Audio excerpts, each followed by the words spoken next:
Hello, everyone, and welcome.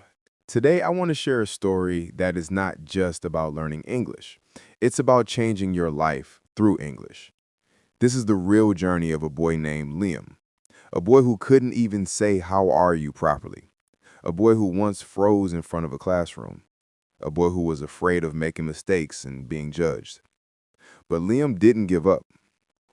Step by step, he trained his own brain, and slowly, English became more than a subject. It became his power, his freedom, and his career. This story is not just about vocabulary or grammar. It's about courage, discipline, and the relentless practice that turns fear into confidence. It's about how daily habits, tiny victories, and the right mindset can transform your life. So sit back, listen carefully, and feel every word.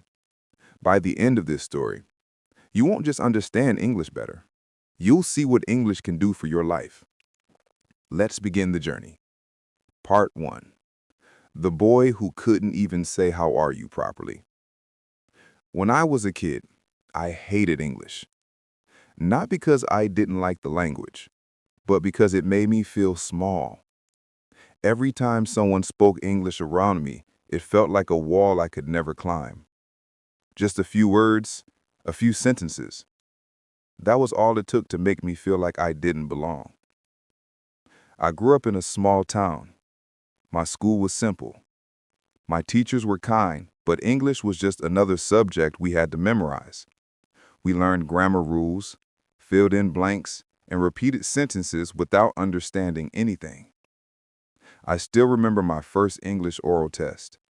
The teacher said, "Introduce yourself," and I froze. My hands were shaking, my heart was beating so fast that I forgot my own name for a moment. All I said was, my name is," and everyone laughed. That moment stayed with me for years. Not because it was funny, but because I realized something painful. I wasn't afraid of English. I was afraid of being judged for my mistakes. At home, we didn't speak English. My parents worked hard. They didn't have time to teach me. We spoke our native language every day. English was only for textbooks, not for life. But deep down, I wanted to speak it, not to impress people, but to express myself. I used to watch people on TV, news anchors, movie actors, YouTubers, all speaking English so naturally. I wondered, how do they do it? How do they speak without translating? It looks so easy for them, but for me, it felt like climbing a mountain barefoot. One day, something happened that changed everything. It was during a school debate. I didn't want to participate, but my teacher insisted. She said, "Liam, you have to try it. You'll never learn if you never speak." So I went on stage with a small piece of paper in my hand. 5 sentences were written in English. When I looked at the audience, my mind went blank. I forgot my own name for a moment. All I said was, my name is, and everyone laughed. That moment stayed with me, not because it was funny, but because I realized something painful. I wasn't afraid of English. After that day, I promised myself I would never go on that stage again. I would never speak English again. And for months, I didn't. I avoided every situation that required English. If someone spoke to me in English, I smiled and walked away. If a teacher asked me to read aloud, I said I was sick. Inside, I felt like a failure. But one evening, something unexpected happened. I was watching a short English video on my old phone. The speaker said, "You don't need to be perfect. You just need to start talking." Those words hit me like thunder. I realized something important. I was waiting for the perfect time, the perfect sentence, the perfect grammar. But perfection never comes first. Practice does.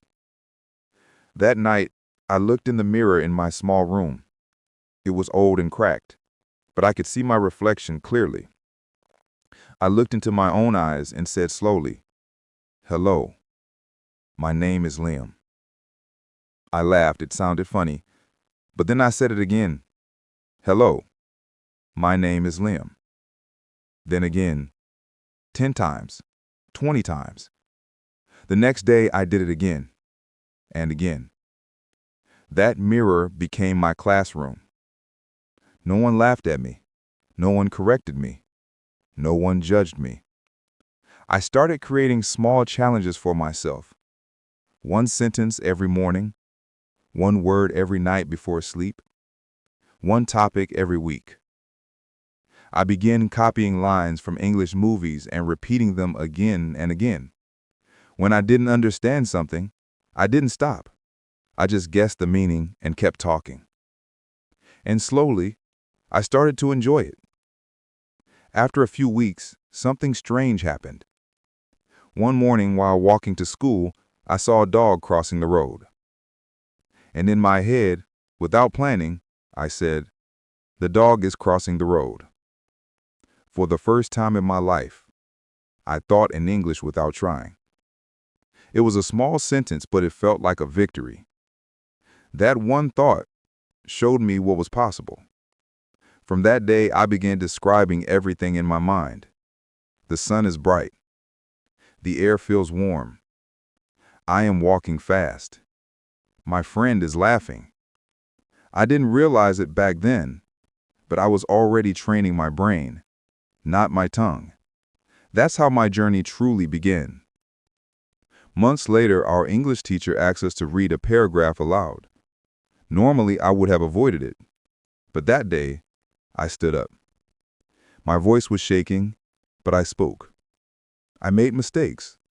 I pronounced some words wrong, but I finished the paragraph, all of it.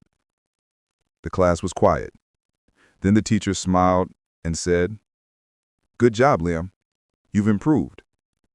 No one laughed this time because I didn't give them a reason to. That was the day I decided I would never stop again. I may not speak perfectly, but I will speak confidently. And I will train my mind every single day until English feels natural to me. When I look back, I don't see a lucky person. I see a boy who refused to give up. The mirror didn't teach me English. It taught me discipline.